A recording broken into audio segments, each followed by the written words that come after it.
you ever gambled, Karl? Well, yes, people know that I have. You can put the clip in of me showing how I celebrated when I did.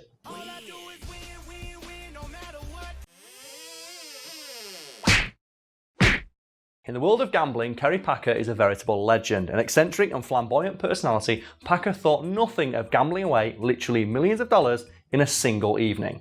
Something that earned Packer the not unimpressive moniker of the greatest gambler in history.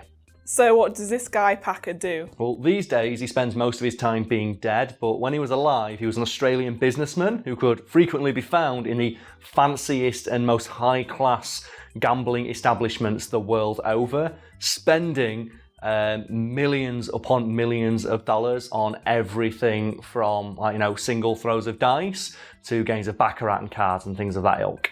So you say he was a businessman? Yeah, he was a titan in the business world, and he was personally worth about $6 billion, which made him one of the richest and most powerful men in Australia, if not the entire fucking world.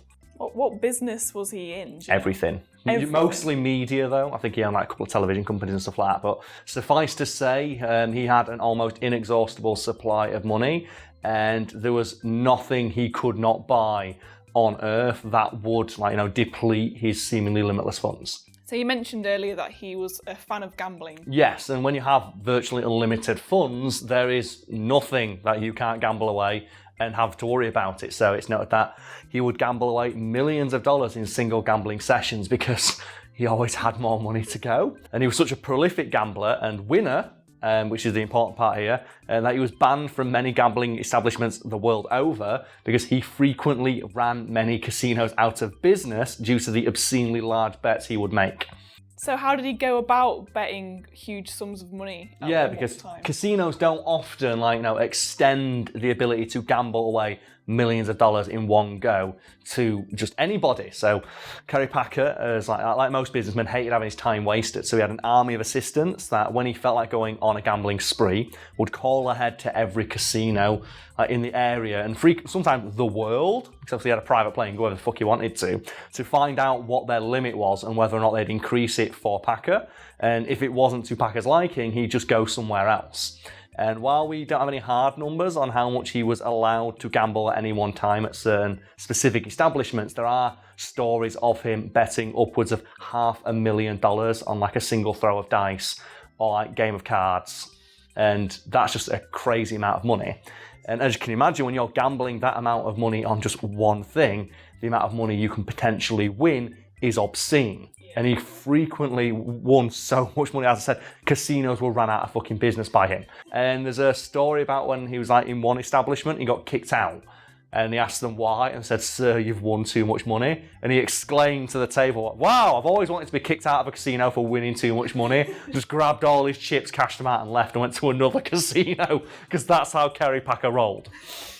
So seeing as he would win large amounts of money... Yeah, sometimes millions of dollars in a single evening. I imagine he would be a generous tipper. Oh, he was arguably the most generous tipper ever, and while he's mostly known for his gambling exploits, as I said, he was a billionaire, so he's not risking anything, which I don't think makes you a good gambler, but he was arguably the greatest tipper in history. And as an idea of how wildly generous he was to croupiers, waitresses, and just random people who helped him out during his gambling sessions, there was an old adage in Vegas that nobody was as ill as somebody who called in sick when Kerry Packer was in town. Because there were stories about him just the usual fare of flicking $1,000 chips at people during gambling sessions, people who's brought him a single drink. Yeah. And they're fairly standards. Let's move on to some of the more insane things he did when he was in a particularly good mood. So have you got any examples of these insane tips that he would just give out? Well, yeah, it's noted that Packer would reward especially attentive waiters or waitresses, or just people who just helped him out during an evening with enough money to buy a house. And as a businessman, he understandably disliked taxes a whole bunch, and he would go out of his way to ensure that everybody he tipped got to keep as much of the money that he gave them as possible. And there's a famous story about during one epic gambling session, there's a really nice waitress who'd been helping him out all night, and he said to her, "I'd like to tip you $80,000. And the waitress said, "That's very generous, Mr. Packer, but unfortunately, everyone has to pool tips." He said, "Well, that's unacceptable. Get me your fucking manager right now." And obviously the waitress, terrified, goes and fetches the manager over, and Packer just like stands up to full height and screams at the manager, "You fire this waitress right now. If you do not fire her, I will leave this establishment and never give you any business again." Manager complies, fires the waitress. Packer hands her the $80,000 and says, "Now rehire her or I'm never coming back."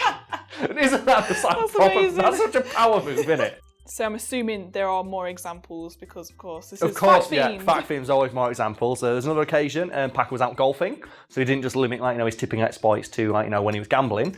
Although I presume he might have been gambling on the golf game itself, and he rewarded each of his caddies with a $75,000 tip.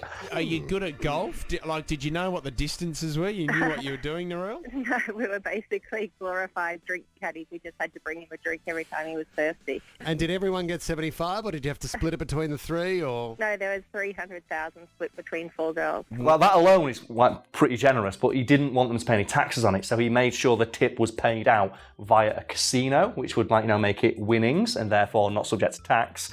And it's noted that one of those caddies got to keep so much of the money they were able to buy an entire house with it. So he essentially tipped someone a house. They got tipped a house for a single afternoon's work carting around a rich guy's golf clubs.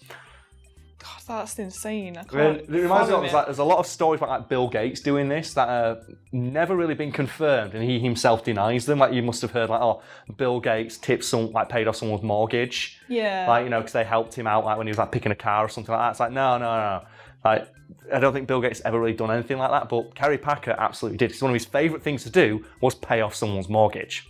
Have you got any specific examples of this happening? Yes, during yet another gambling session, Packer, as he often did, was talking to the croupier and asked them, just casually, "Do you have a mortgage?" And they replied, "Yes, Mr. Packer, I do." And he said, "Well, how much is it?" And they went, "Oh, I think it's about $80,000 at the moment." And he went, "Oh, well, that won't do, will it?" And he just grabbed about $80,000 worth of chips and just slid them over and said, "That's for you," and then picked up his winnings and walked off like his dick was attached to a nearby ceiling fan, just leaving the person there "Oh, I guess I've just got $80,000 now." It's just random people, These are people that just he met that evening while he was gambling, and obviously he built up a rapport with them and kind of liked them. I went, "Well, you've looked after me this evening, I'll look after you." Because to him, it was nothing, was it? $80,000 is a life-changing amount for a lot of people. For him, it's nothing. He would gamble that away on a single hand of cards. He did not give a shit because he just had that much money. And you might be thinking, well, surely though, he must have been a bit temperamental, because all billionaires have that reputation of just being irate and angry all the time. And there's a story about one time. A waitress was carrying some drinks and Packer bumped into her and she spilt the drinks all over him. You might think, well, what happened to this waitress? Did she get fired? Did she get sent home? It's no. Packer stooped down to help her pick up the drinks and clean up, apologised profusely and asked her about her life and all that thing. Next day, she got a phone call from her manager saying, "Oh yeah, Mr. Packer's paid off your mortgage." Wow. It's what a fucking baller. In my career, I've spilt many drinks and food on people, but I've never had my mortgage paid off because of it. This is a lesson for all the waiters and waitresses out there. Just spill more stuff on rich people. You never know what might happen. Actually, no, don't do that, because they're probably going to be arseholes. That's bad advice. But he was one of those people. It's a term I've heard that I adore, and it is money talks, wealth whispers. And that basically means that when truly wealthy people who just do not need to worry about money, do not need to brag about it. Yeah. And they're usually more humble, with obvious exceptions. Hello, Mr. 45th President of the United States out there. That just tends to be really down to earth about it because they don't care.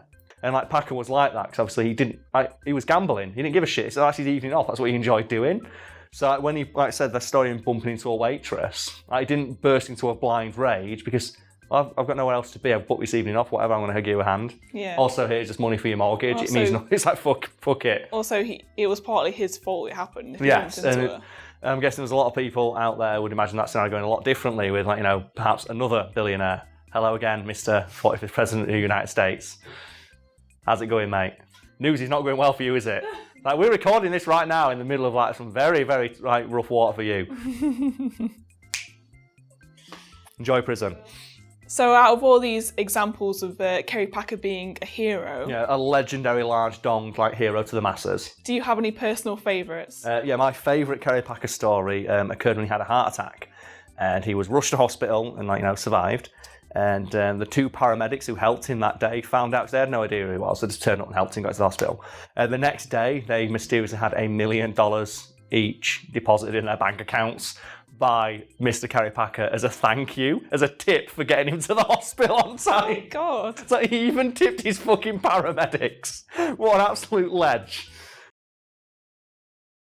Since it's basically been the entire thrust of today's article, Nisha, do you have any stories about tipping, either being on the receiving end or handing them out yourself, that you'd like to share with the audience at home? Well, because I do a lot of freelance work. Yes. I did some work for a guy who contacted me online to do some video work for him. The website that I use, they like take a percentage of what I earn basically. Mm-hmm. So I charged him like not a huge amount, just like a basic wage, and then I lost some of that to the website. Yeah, like the finder's fee type thing. And obviously he obviously knew that because he was using the website too, and he offered to pay me extra like through my bank because I apparently did such a good job that he wanted to pay me more. Yeah. And then he's now come back for more work as well. So There we go. Is he trying to poach my staff, is he? Who is he? Who is he? his name is Karl, actually. Wait, what? His name's Karl. What? He's stealing my name as well. What a prick. Is it spelled with a C? It's spelled with a C. What a knobhead. Fuck you, Karl with a C. My name's cool. That's something similar I do. I don't really like talking about this, but whenever I get artists, it's always such a faff to get the artist to quote me a price that seems fair. By which I mean they always undersell their own worth, and it pisses me off. 'Cause I used to get that when I was a writer, and I said if I ever get the means to be hiring other people to do my work, I will not underpay them because I fucking hate that. And I hope you can confirm for the audience at home I do pay very well, and I'm a very I think I chase you for invoices. Yeah, you're like, please send me your invoice. Send me your invoice so I can pay you. And you're like, oh, for God's sake, send me your invoice so I can pay you. And I've had basically the exact same exchange with almost every artist who's ever contacted me or I've contacted about getting work for them, where I said, oh, how much would you charge for this? And they go, oh, about $30. No, that's not enough. That's not enough. Like, charge me what you think your time is worth. And go, $35? It's like, no, it's taking like 10 hours. Charge me at minimum wage at the very least, and then add a bit extra on for the hassle I've got of contacting me for all this shit. Yeah. And it's just and I get so annoyed for the artist, thinking, oh man, how many people have they talked to where they've said this and they have to apologise for charging $30 for 6 hours work? Yeah. They feel like it's too much to ask. I can understand that because I've been in a lot of circumstances with the freelance stuff. I always undercharge. So my immediate thought is they're going to say no when I figure out all the pricing. They're going to be like, no, that's too much. So I always go a little bit under. Yeah, Karl, can you write 10 500-word blog posts for $5 a piece? Of course I can. I'll do that. I'll spend 3 days doing this for $25 fucking or some shit. And I said, if I ever get to the point, I'm not going to do this because that just crippled me. Like mentally, because it's just so draining to do all that work, all that stuff, and then you get like $5, and you think, what am I even doing with my life? I just think some people don't realise the effort that goes into creative, not many people do. Like, I understand, like, from the terms of writing, but even just like speaking to artists and seeing how much effort, and even if it takes them like 10 minutes to do this thing, it's like the old. It's a famous story that goes about. It's not true, but it's a good example of what I'm talking about, and it's like. Our company brings a guy in to repair a piece of machinery and says, how much do you charge? He goes, oh, it's 10,000 quid. Bring him in. Goes up to him and goes, what's wrong with the machine? He goes, okay, you need that's the thing that needs fixing there. And the manager comes down and says, why are we paying you £10,000 for 5 seconds work? And he goes, well, you're paying me £10,000 because it took me 5 seconds. That's why you're paying me that much, because I'm trained up to know, and that's the same thing with an artist. Yeah. You're paying them that much money because they can do it in terms. That's how good you're paying for their talent. The service, the fast service, as well as the quality. And I understand that, and I hope more people do. And if you want to send me artwork, I don't even know whether they're going to contact me now. Twitter's all private because of the whole fucking thing. But you got like a business email. I do, but I don't check it. So, good luck. Good luck with that one. But artists, don't let yourself be undervalued. Remember the famous saying, fuck you, pay me.